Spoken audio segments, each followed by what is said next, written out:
नमस्कार प्रिय मित्रों, मैं ज्योतिषकार कमल आप सबका हार्दिक अभिनंदन करता हूं आपके अपने इस प्यारे यूट्यूब चैनल अलौकिक साधनाएं में। और आज मैं आपके साथ साधना के 3 दुश्मनों की बात करूंगा। उनसे आप 100% सावधान रहिए, नहीं तो कोई भी साधना आपकी सफल नहीं होगी।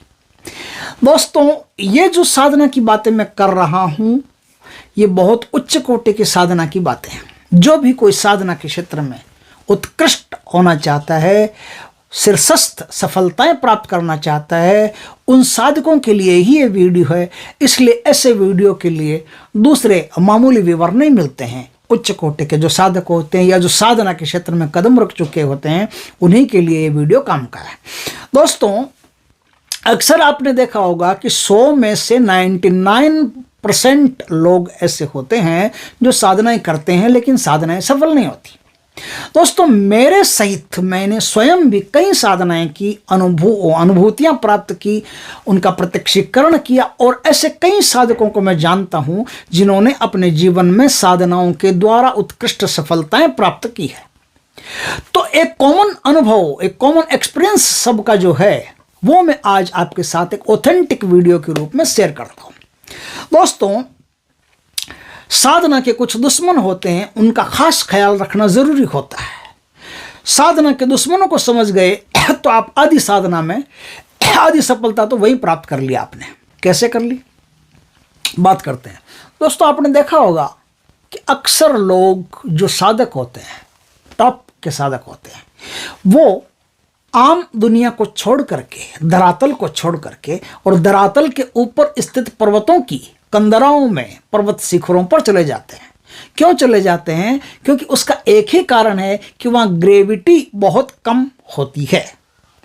जो चुंबकीय शक्ति होती है, गुरुत्वाकर्षण शक्ति होती है, पृथ्वी की गुरुत्वाकर्षण शक्ति आपके भीतर उठने वाली ऊर्जा को ऊपर की तरफ बढ़ने की बजाय नीचे की तरफ खींचती रहती है। इसलिए अधिकतर लोग पर्वतों पर चले जाते हैं।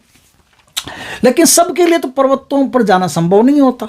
सबके लिए तो यही है, धरती पर ही बैठ करके साधना करनी पड़ेगी।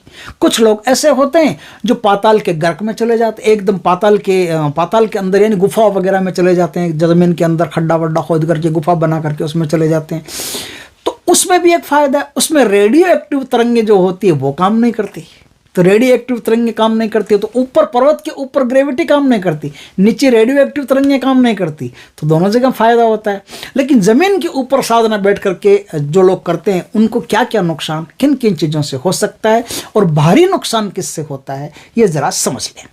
आज हम बात करेंगे त्राटक साधना करने वाले की भी, टेलीपैथी संपर्क करने वाले की भी, उन चीज़ों को क्या चीज़ें अवॉइड करनी पड़ती है, कैसे अवॉइड करनी पड़ती है। दोस्तों, हमने कई साधकों के साथ जीवन जिया, कई सिद्धों के साथ जीवन जिया, कई लोगों के आश्रमों में रहे हैं, कई साधकों के साथ उठक बैठक रही है।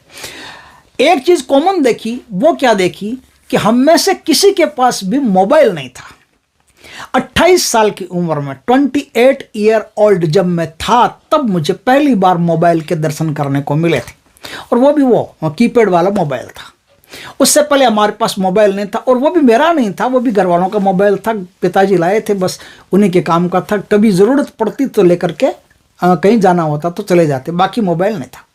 लेकिन मोबाइल के आने से एक चीज़ का ज्ञान हुआ कि जैसे ही हम अपनी ऊर्जा को ऊपर की तरफ बढ़ाने की कोशिश करते हैं, किसी भी साधना में आप संलग्न हो, आपकी ऊर्जा तुरंत ऊपर की तरफ चढ़ना शुरू होगी। आपने देखा होगा, जब कोई आदमी की साधना सिद्ध होने वाली होती है, जब कोई आदमी की साधना की ऊर्जा ऊपर की तरफ बढ़ने वाली होती है, तब सबसे पहले रीढ़ की हड्डी में वजन पड़ता है, रीढ़ की हड्डी में दर्द जैसा महसूस होना शुरू होता है। रीढ़ की हड्डी में दर्द जैसा, किसी भी साधना में रीढ़ की हड्डी में दर्द जैसा हल्का हल्का महसूस हो, तो आप समझ जाना कि आप एकदम सही रास्ते पर हो। आपकी उर्वर शक्ति जो है, अंदर की उर्वर शक्ति ऊपर की तरफ बढ़ना शुरू हो गई है। अब सफलता बहुत नज़दीक है। लेकिन क्या होता है, कोई भी साधना करो, आप कोई भी साधना करो जो अलौकिक शक्तियों की साधना है, जब आप करते हो और मोबाइल आपके पास पड़ा रहता है, तो मोबाइल से रेडियो एक्टिव तरंगों का संबंध रहता है। और चालू मोबाइल तो बहुत खतरनाक है, मतलब जब तक वो स्विच ऑफ नहीं है तब तक चालू मोबाइल बहुत खतरनाक है। चालू मोबाइल यदि आपके पास पड़ा है तो आपकी साधना की ऊर्जा को ऊपर हरगिज नहीं बढ़ने देगा। फिर भी रीढ़ की हड्डी में दर्द होगा, क्योंकि वहां जाकर के वापस आ जाएगी, तो वापस आएगी तो दर्द ज्यादा होगा। जब रीढ़ की हड्डी में ऊर्जा चढ़ करके वापस आएगी तो बहुत दर्द होगा, फिर रीढ़ की हड्डी में ज्यादा दर्द होगा। फिर तो आपको ऐसा महसूस भी होगा कि इसे बार बार आसन चेंज करने पड़ेंगे आपको। इसलिए खास ख्याल रखें कि मोबाइल आपके पास चालू नहीं रहना चाहिए। लेकिन अब क्या होता है, कभी कभी मोबाइल जरूरी भी हो जाता है। आजकल तो मोबाइल आदमी का अंग बन गया, एक हाथ पैर के बिना रह सकता है, मोबाइल के बिना नहीं रह सकता। अगर मोबाइल जरूरी हो और साधना भी करनी हो तो आपको मैं एक शानदार तरीका बताता हूं। दोस्तों, जब मोबाइल आपके पास हो और साधना करनी हो तो पहली शर्त तो यह है कि मोबाइल स्विच ऑफ होना चाहिए। मोबाइल स्विच ऑफ हो, स्विच ऑफ मोबाइल। दूसरा, यदि मोबाइल आपके पास रखना ही है तो आप जो कार्बन पेपर आता है बाजार में, वो कार्बन पेपर लाइए, उस कार्बन पेपर में मोबाइल को अच्छी तरह से फोल्ड करके रखिए। मोबाइल को फोल्ड करके नहीं, कार्बन पेपर को फोल्ड करके रखिए। कार्बन पेपर को फोल्ड करके, और यानी मोबाइल के चारों तरफ कार्बन पेपर लपेट करके फिर ऊपर कोई रबर वगैरह दे करके फिर रखिएगा, ताकि आपको कोई साधना में नुकसान नहीं हो। देखिए, साधकों को बताने की चीज़ें जरूरी होती है। आपने देखो कि त्राटक जो साधना करते हैं, त्राटक साधना, उनके लिए तो मोबाइल 100% वर्जित होता है। कोई आदमी यदि त्राटक साधना में आगे बढ़ना चाहता है तो टीवी और मोबाइल उसके लिए, कंप्यूटर और लैपटॉप उसके लिए 100% वर्जित होते हैं। टेलीपैथी संपर्क जो आदमी करना चाहता है और टेलीपैथी की साधना करना चाहता है, उसके लिए भी मोबाइल, टीवी ये सब वर्जित होते हैं, जो रेडियो एक्टिव तरंगों से ग्रसित होते हैं।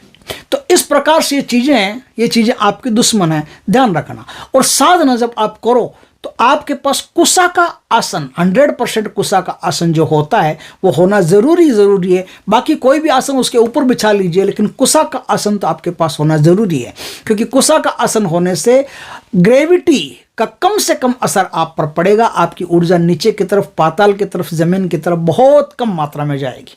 दोस्तों, ये अनुभूत वीडियो है, ये अनुभूत चीज़ें हैं जो हमने अपने जीवन में अनुभव करके देखी है। वास्तव में ऐसा होता है, बड़े ध्यान से जीना चाहिए। इलेक्ट्रिसिटी जहाँ ज़्यादा हो, जैसे कमरे में लाइट वगैरह नहीं होनी चाहिए। आपने देखा होगा साधना में अक्सर दीपक का प्रयोग करते हैं। क्यों? उस जमाने में लाइट नहीं थी इसलिए नहीं, लाइट का कोई सवाल नहीं। जहाँ इलेक्ट्रिसिटी ज़्यादा है, इलेक्ट्रिसिटी के तार बहुत ज़्यादा हैं, वहाँ भी साधना में भारी अवरोध आता है। इलेक्ट्रिसिटी से अवरोध आता है, मोबाइल से अवरोध आता है, गुरुत्वाकर्षण शक्ति से अवरोध आता है, रेडियो एक्टिव तरंगों से अवरोध आता है। इन सब चीज़ों को अवॉइड करना चाहिए। जहाँ तक हो सके साधना ऐसे स्थान पर करनी चाहिए जहाँ बिजली है ही नहीं, जहाँ दूर दूर तक बिजली का खंबा ही नहीं है। अगर वहाँ साधना करें तो साधना फटाफट सिद्ध होती है। लेकिन अब खंबा ही हो, अब क्या करें, अपन तो रहते ही ऐसे स्थान पर। कोई आश्रम भी बनाएंगे तो लाइट तो लगानी पड़ेगी ना। अब लाइट लगानी पड़ेगी तो समस्या तो वही है। तो आपको क्या है, एक तो अपने शिखा बांध करके, शिखा में बंधन लगा करके, या शिखा नहीं हो तो फिर बाल लंबे रखें, बाल लंबे रख करके उनमें बंधन लगा करके फिर साधना करनी चाहिए। अगर बाल भी नहीं हो, गंजा हुआ आदमी अब क्या करेगा, तो कैप लगा करके, टोपी लगा करके या पगड़ी लगा करके साधना करनी चाहिए। और दूसरा, नीचे आपके कुशा का आसन होना चाहिए, ये ज़रूरी है। इन सब चीज़ों को आपने यदि समझ लिया तो आप किसी भी साधना में 100% सफलता प्राप्त कर सकते हो। वीडियो अच्छा लगे तो लाइक करना दोस्तों। जय श्री कृष्णा।